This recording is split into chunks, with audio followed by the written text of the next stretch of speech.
Bonjour à tous, bienvenue sur cette nouvelle chaîne YouTube où je vais vous présenter une série de vidéos sur des parcours atypiques de personnalités ayant connu de grandes réussites. Je vais parler de tout le monde, que ce soit des entrepreneurs, des hommes politiques, des artistes ou même des gens qu'on ne connaît pas forcément. Le but de cette chaîne est double. D'abord, c'est vous présenter des histoires ou des parcours inspirants. Et puis ensuite, c'est de dédramatiser l'échec. Donc pour cette première vidéo, je vais présenter les deux fondateurs de WhatsApp qui sont Ian Coom et Brian Acton. WhatsApp, vous connaissez sûrement, c'est une application mobile gratuite qui est sortie en 2009 et qui permet de communiquer avec le monde entier gratuitement. Donc évidemment, à son époque, quand c'est sorti, c'était une révolution parce que plutôt que de discuter avec le réseau téléphonique classique qui est payant, là on pouvait parler avec des gens dans le monde entier, donc notamment à l'étranger, et le tout gratuitement. Depuis sa sortie en 2009, WhatsApp a connu une croissance fulgurante, au point d'avoir été racheté en 2014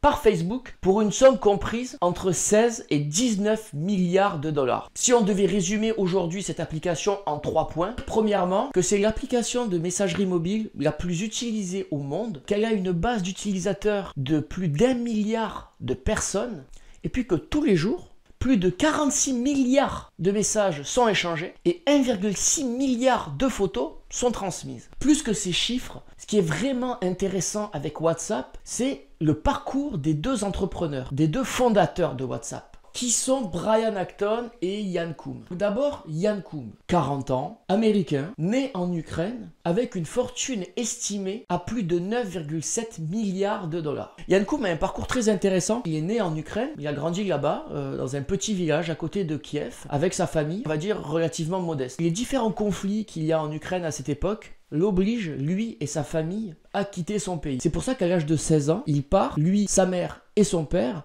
vivre aux États-Unis, en Californie. À 18 ans, il apprend en autodidacte comment fonctionnent les réseaux informatiques. C'est un immigrant, donc il n'a pas beaucoup d'argent.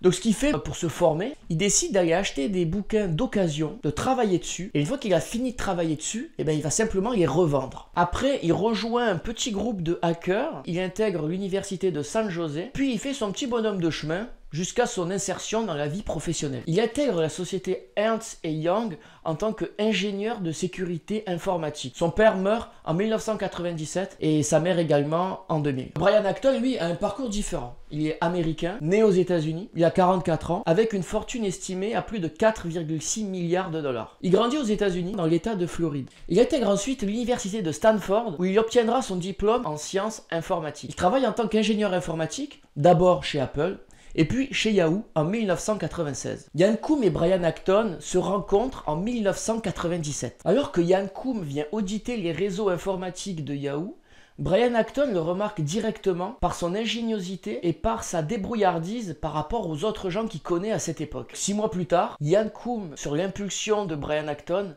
vient travailler chez Yahoo et c'est à ce moment-là où il se lie d'amitié avec Brian Acton. Les deux s'entendent extrêmement bien. Au fil du temps, ils supportent de moins en moins leur travail. Ils décident en 2007 de quitter Yahoo pour prendre une année sabbatique en Amérique du Sud où ils pourraient alors pratiquer leur passion du moment, l'Ultimate Frisbee. Alors, comment WhatsApp est né? Une fois leur année sabbatique terminée, ils décident de re-rentrer aux États-Unis pour trouver du travail. Dès janvier 2009, Ian Coom a l'idée de créer une application mobile de messagerie. Il anticipe notamment l'évolution de l'iPhone et surtout son système de notification push. Avec l'argent qu'il a mis de côté, autour de 400 000 $, il décide de confier le développement de cette application à un développeur russe qu'il a trouvé sur un site de freelancing. En février 2009, il fonde la société WhatsApp en Californie et décide de lancer son application. Sauf que c'est un fiasco total parce qu'elle fait que cracher et elle ne marche absolument pas. Donc Coom pense à abandonner son projet et en parle à Brian Acton. Brian Acton lui dit écoute, ça serait dommage que tu arrêtes maintenant, continue à travailler dessus et tu verras après ce qui se passe. Donc on arrive en mai 2009 où pendant tout ce temps-là, Ian Coom continue à travailler sur son application et Brian Acton décide de chercher du travail. Il va postuler dans 2 sociétés, Facebook et Twitter. Sauf que chez Facebook et chez Twitter, il est refusé. Il a posté 2 tweets à cette époque où il dit qu'il a été refusé de ces 2 sociétés. Dans son premier tweet, il écrit « J'ai été refusé chez Twitter, c'est pas grave, de toute façon, il y avait beaucoup de trajets pour aller travailler. » Bon. Et un autre, le 3 août 2009, après son refus chez Facebook, il écrit Facebook m'a refusé. C'était une super opportunité de travailler avec des gens exceptionnels. C'est pas grave, je vais continuer à chercher de nouveaux projets. Et ce nouveau projet arrive en octobre 2009, quand Acton intègre la société de Koum qui lui donne des parts et le statut de cofondateur de WhatsApp. Acton ensuite arrive à convaincre des amis à lui d'investir 200 000 $ dans l'application pour la développer. Alors WhatsApp était lancé et entre-temps, Apple avait lancé en juin 2009 le fameux système de notification push qu'avait anticipé Ian Koum en janvier. C'était la fonctionnalité essentielle qui manquait à WhatsApp pour son développement. En novembre 2009, une version finale de WhatsApp sort, elle fonctionne parfaitement et le succès est total. Alors pourquoi ça aurait pu échouer? Deux moments clés sautent aux yeux quand on regarde l'histoire de WhatsApp et de ses deux fondateurs. Ces deux moments, s'ils avaient entraîné des réactions différentes, auraient simplement scellé le sort de WhatsApp. D'abord, l'envie de Koum d'abandonner son projet début 2009 quand son application ne fait que bugger. Alors il veut arrêter et trouver un travail, on va dire, normal dans une entreprise de la Silicon Valley. Acton l'encourage à persister et Ian Koum est assez intelligent pour non seulement l'écouter, mais surtout prendre en compte son avis et ne pas abandonner son projet. Ensuite, c'est la réaction d'Acton quand il a été refusé à la fois chez Facebook et chez Twitter. D'ailleurs, c'est assez paradoxal de savoir que Facebook, qui a refusé de l'embaucher, a dû ensuite débourser un chèque compris entre 16 et 19 milliards de dollars pour racheter l'application dont il était le cofondateur. Acton a su rester positif face à ces deux échecs et continuer à être ouvert aux opportunités. Si Koum avait abandonné ou si Brian Acton avait tout lâché suite à ces deux refus successifs, il est fort probable que l'application WhatsApp telle qu'on la connaît aujourd'hui n'ait jamais vu le jour. Alors, quelles sont les leçons à retenir de cette histoire? J'en vois 4 principales. D'abord, bien s'entourer.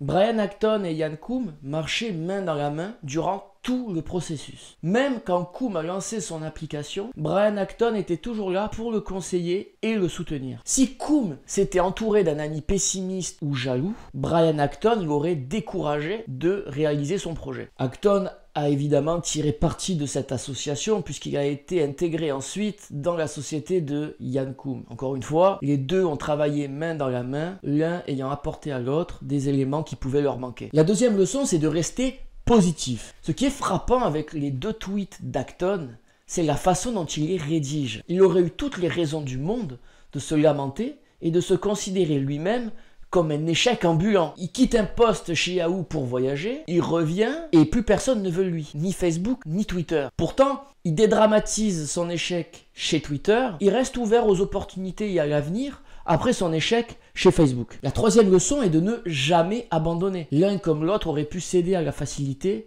et décider d'abandonner leur projet pour aller vers quelque chose de plus facile. Pourtant, ils ne l'ont pas fait. Ils sont restés tous les deux concentrés sur leur objectif et même si des moments pénibles et difficiles ont eu lieu, ils n'ont pas abandonné et sont restés concentrés et motivés à accomplir ce qu'ils avaient souhaité. La quatrième et dernière leçon, c'est que l'échec peut ouvrir d'autres voies. Les deux refus qu'a subi Acton, en réalité, ont été la chance de sa vie. Parce que s'il avait été recruté chez Facebook ou chez Twitter, qu'est-ce qui se serait passé? Est-ce qu'il serait allé travailler avec Ian Koum? On ne sait pas. Il aurait très bien pu se concentrer sur sa carrière, se concentrer sur son emploi et décliner peut-être la proposition de son ami. Au final, cet échec s'est traduit par une réussite et par une réussite extraordinaire. En conclusion, cette histoire et celle que je vais raconter par la suite démontre vraiment l'importance de ne rien lâcher, même quand tout va mal. Bon là, je vais finir sur ça, donc c'était ma première vidéo. Si ça vous a plu, n'hésitez pas à me le dire. Si vous connaissez des gens qui sont peut-être un peu au bout du rouleau et qui ont envie d'abandonner, n'hésitez pas à transmettre cette histoire, si vous estimez que ça peut le rebooster. Et n'hésitez pas aussi à me faire des suggestions si vous en avez sûrement vu que c'est une première vidéo. Je sais que dans le processus, ça va s'améliorer petit à petit. Donc j'espère que cette première vidéo vous a plu et que les suivantes vous plairont aussi. Merci beaucoup.